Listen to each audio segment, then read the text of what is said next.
mind. This is my time. Step up, rise up, fight first, bring it on. Hello all and welcome to the next episode of Remus Talks with your host, Remus Kane. Now, you might be wondering, where am I? What am I doing? What have I got planned for today? Well, you see, you voted on a particular option from the last episode, and that was to talk about me. I'll be quite honest, I could go on for hours and hours about just how great I am. But I feel I'm going to need a friend who can help me with this little task. Oh, speak of the devil, here he is now.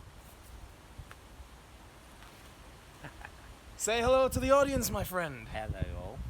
Now, Robert De Caro, the man of destiny, Satan's chosen. It's been too long. It has been too long. Now we're going to do the proper greeting. We fully recommend you do this. Now, let's talk a little bit about you first.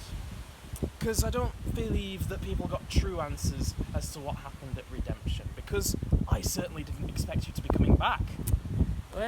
Well, what can I say? Remus definitely showed me the light. Showed me how SWF has treated me. So, quite frankly, I thought to myself, enough is enough. And who better to take that on than with Dylan and Daniel? Yes, because I find it interesting that they look up to you in a way. That they very publicly said that they were shocked and they felt betrayed. And that they felt like as if you were their mentor.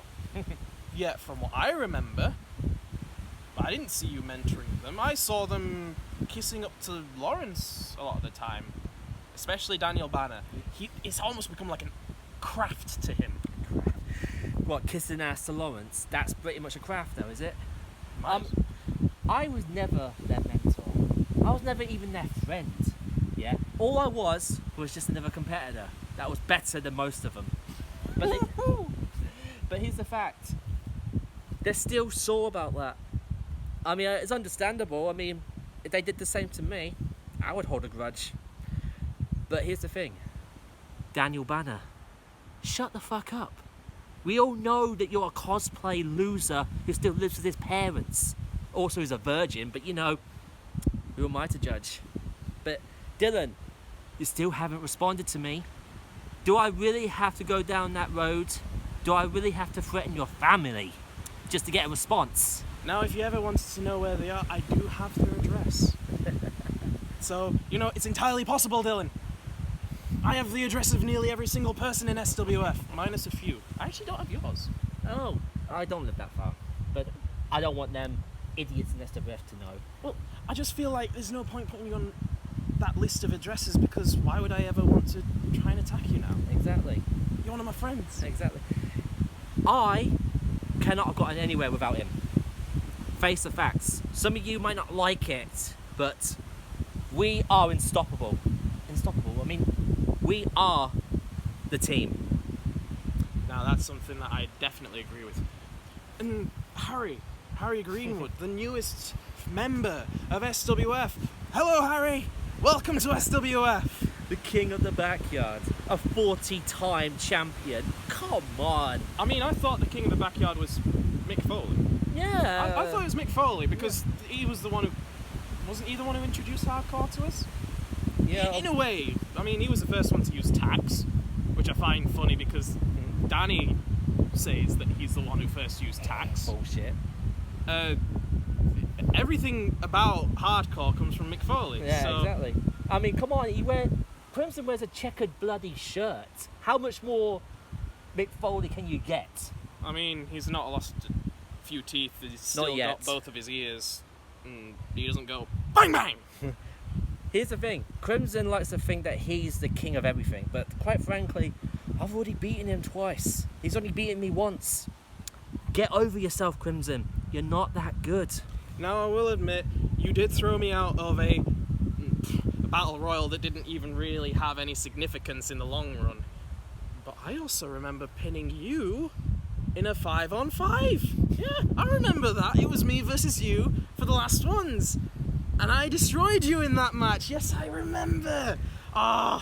So you might say, oh, that doesn't count because, well, it was 5-on-5. Yeah, well, it does count. Here's the thing about the Demon Nation. They think they're that good. Hell, let's talk about Crisis for a second. The baby brother of the Demon Nation. The guy who so desperately wants to defend his career on the line against either you or me. Is this the same person who has the UK Championship? Have you heard of the UK Championship? Oh, I heard of it. Just never defends the bastard. I've never even seen it once. No, I lie. I saw it once against, what's his name? Matty the Monster Barker. Yes. I saw it once then, but I've never seen it since.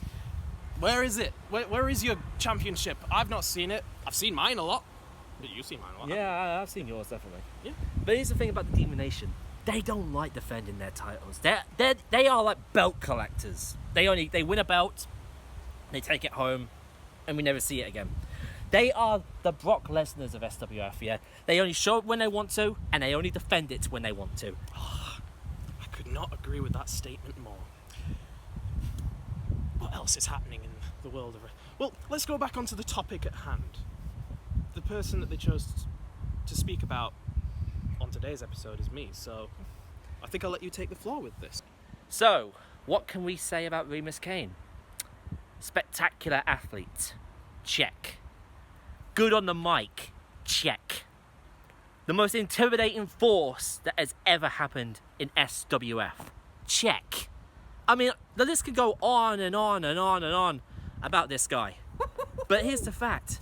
Most of you are still jealous of him because he shook the foundations of SWF in 6 months, which most of you couldn't even do in 4 fucking years. Now, let's be honest. You can see why they're jealous, because I am the uncrowned Intercontinental Champion, 2-time Sheffield Champion, former 24/7 Champion, and Cruiserweight Champion as well. You hear that, Lawrence? No matter what you do, no matter how many times you keep screwing him over, he's always going to be better than you. Sorry, he's been trying to screw me over? Oh, I could never tell with that poor reffing that he did at Redemption. 1. 2. Yeah, I could never tell with that. Here's the thing. Most of you keep calling me his bitch. Guess what? I don't give a shit about what you think. Most of you keep acting like you're tough. You're not tough. This guy, though, he's tougher than most of you. I mean, if me being thrown onto thumbtacks and going through that triple threat of Redemption means anything, I can certainly hang out with the hardcore crew if I want to. Speaking of hardcore, see, there's a difference between us two and you two, Crimson and Harry. We don't need to throw ourselves into thumbtacks to have brilliant matches. We have wrestling ability, which gives us the best matches in SWF. I mean, I don't like him.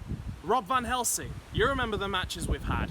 Those matches didn't need to use any plywood or any thumbtacks for them to be put over as some of the best matches SWF's ever seen. And let's talk about you.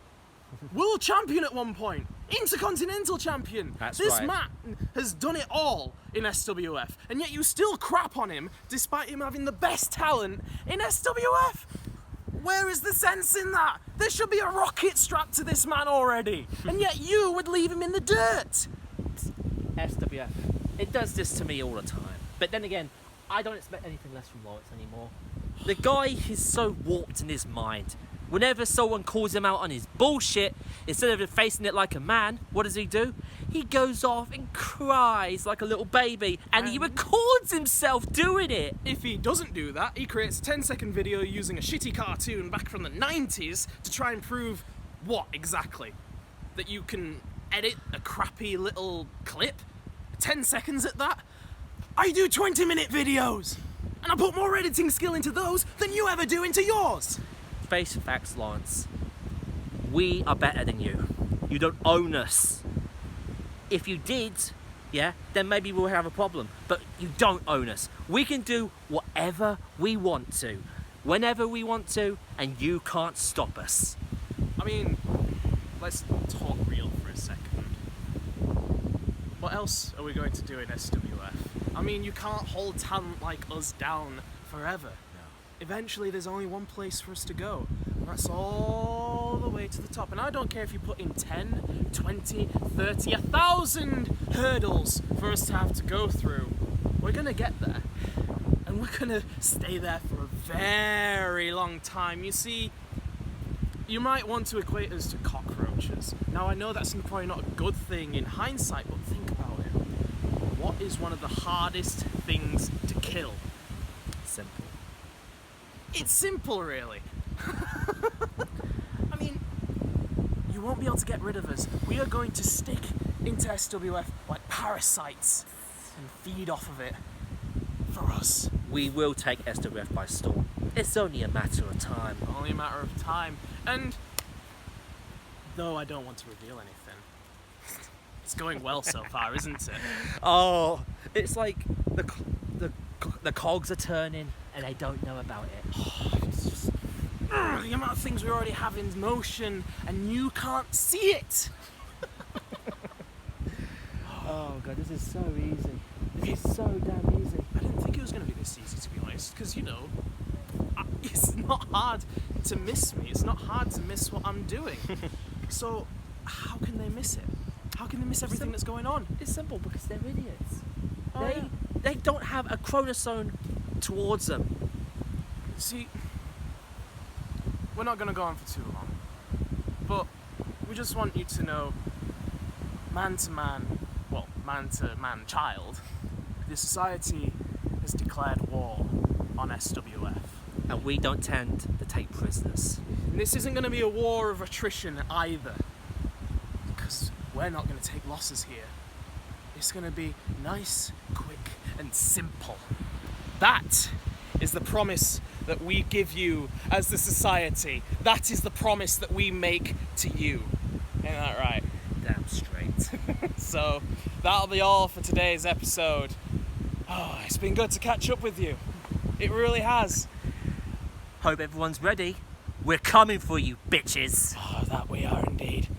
Now, don't forget, because the polls are going to be... YouTube's getting rid of its polls. It's a travesty, that is. Just What? like Lawrence's leadership. Why would you get rid of the polls? They're essential to my videos. I need them. Right, but anyway, click up here so you can vote on the next wrestler, right?